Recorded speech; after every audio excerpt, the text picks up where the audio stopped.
কেউ যদি personal life টানেন, আমিও শামীমের ব্যক্তিগত অনেক কিছু জানি এসব বলে হুঁশিয়ারি দিয়েছেন ছোট পর্দার অভিনেত্রী অহনা রহমান।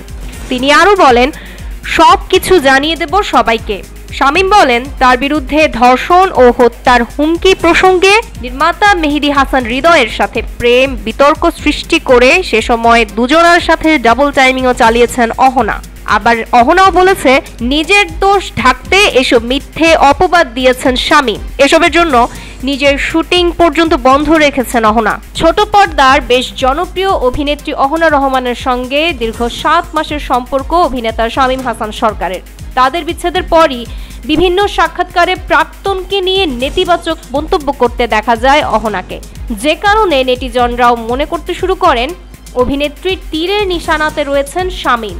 বিষয়টি নিয়ে বেশ বিব্রতকর পরিস্থিতির মুখে পড়েন এই অভিনেতা। সেই প্রেক্ষাপটে সম্প্রতি এক সংবাদ সম্মেলনে অহনা রহমান প্রসঙ্গ উঠতেই শামীম দাবি করেন, প্রাক্তন বলতে অভিনেত্রী যার কথা বুঝিয়েছেন তিনি সেই ব্যক্তি নন।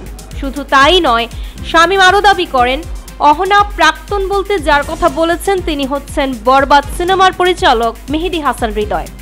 এই বিষয়ে গণমাধ্যমের সাক্ষাৎকারে শামীম বলেন, অহনার সঙ্গে হৃদয়ের প্রায় 5 বছরের সম্পর্ক ছিল, আর আমার সাথে ছিল মাত্র 7 মাস।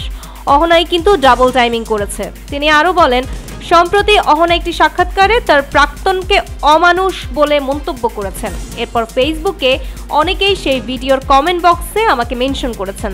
তারা বলছেন আমি নাকি সেই তার প্রাক্তন। এর আগে শামীম হাসান সরকারের বিরুদ্ধে অভিনেত্রী প্রিয়াঙ্কা প্রিয়া ধর্ষণের হুমকি ও শারীরিক নির্যাতনের মতো গুরুতর অভিযোগ তুলেছেন। তিনি অভিযোগ করেন, শুটিং সেটে অকথ্য ভাষায় গালিগালাজ করতেন শামীম, এমনকি গায়েও হাত তুলতেন। শুধু তাই নয়, মাদক সেবনের পর বাজে আচরণ এবং প্রকাশ্যে ধর্ষণের হুমকিও দিয়েছেন বলে দাবি করেন তিনি।